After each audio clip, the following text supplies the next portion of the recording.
அஸ்வின்ஸ் இனிப்பு காரம் பேக்கரி மற்றும் சைவ உணவகம்.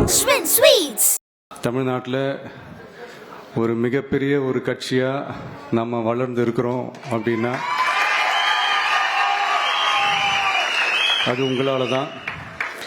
பிளஸ் நம்மளை நேசிக்கிற கோடிக்கணக்கான மக்களும் தான் அதுக்கு ஒரு மிக முக்கிய ஒரு காரணம். நீங்கள் தான் என்னுடைய ஒரு மிகப்பெரிய ஒரு பலம். உங்களை நம்பி தான் நானும் நம்ம கட்சியும் இருக்கிறோம்.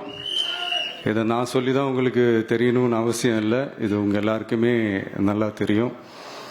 அதனால் இன்னைக்கு உங்கள் எல்லாருக்கும், நம்ம கட்சியில் இருக்கிற தோழர்களுக்கும் தொண்டர்களுக்கும், இந்த கட்சியினுடைய ஒரு தலைமை தொண்டனான என்னுடைய வாழ்த்துக்களும் நன்றிகளும்.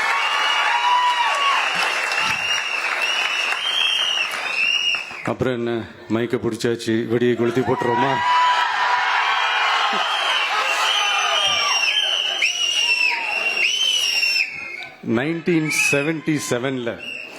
ஜூன் மாதம் நினைக்கிறேன், ஜூன் மாதத்தில் புரட்சி தலைவர் எம்ஜிஆர் அவர்கள் ரேடியோவில் ஒரு பேட்டி ஒன்று கொடுத்தாங்க.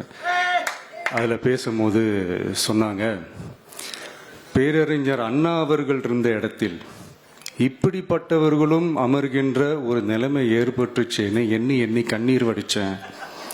அன்னைக்கு அந்த கண்ணீரை துடைக்க ஆரம்பித்த இயக்கம் தான் அண்ணா திராவிட முன்னேற்ற கழகம்னு சொன்னார்.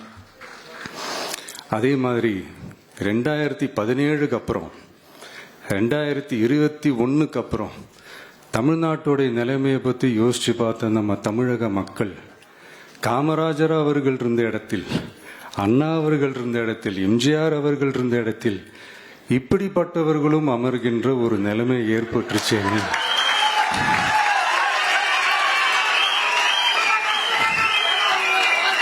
தமிழக மக்கள் கண்ணீர் வடிச்சாங்க. இன்னைக்கு இந்த கண்ணீரை துடைக்க ஆரம்பிச்ச இயக்கம் தான் தமிழக வெற்றி கழகம்.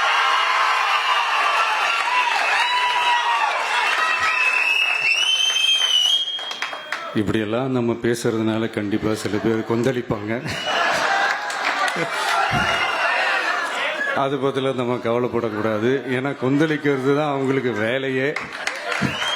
புரிஞ்சுங்களா அவங்களுக்கு?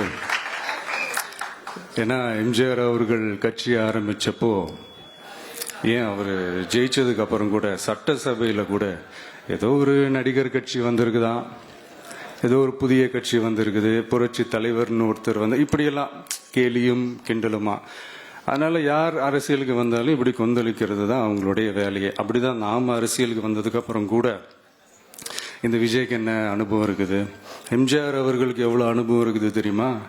52லேருந்து 72 வரைக்கும் அந்த 20 இயர்ஸ் திமுகவில் இருந்த ஒரு அரசியல் அனுபவம் எவ்வளவு இருக்குது தெரியுமா?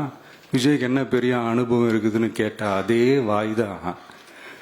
அன்னைக்கு எம்ஜிஆர் அவர்களை பார்த்து, அன்னைக்கு எம்ஜிஆர் அவர்களை பார்த்து அரசியல் அரிச்சோடி தெரியாதவரு, கவர்ச்சியை மட்டுமே நம்பி இருக்கிறவரு, அட்டக்கத்தி, வாய் விளம்பர வள்ளல், இவருக்கு கேள்வி மட்டும் தான் கேட்க தெரியும், பதில் சொல்ல தெரியாது, நிருபர்களை சந்திக்க மாட்டாரு, டெல்லியை பகச்சிக்க மாட்டாரு, மேல இருந்து அவருக்கு அவ்வளோ பிரஷர் இருக்குது, அப்படி இப்படின்னு சொன்னதும் அதே வாய் தான். அஸ்வின்ஸ் இனிப்பு காரம் பேக்கரி மற்றும் சைவ உணவகம்.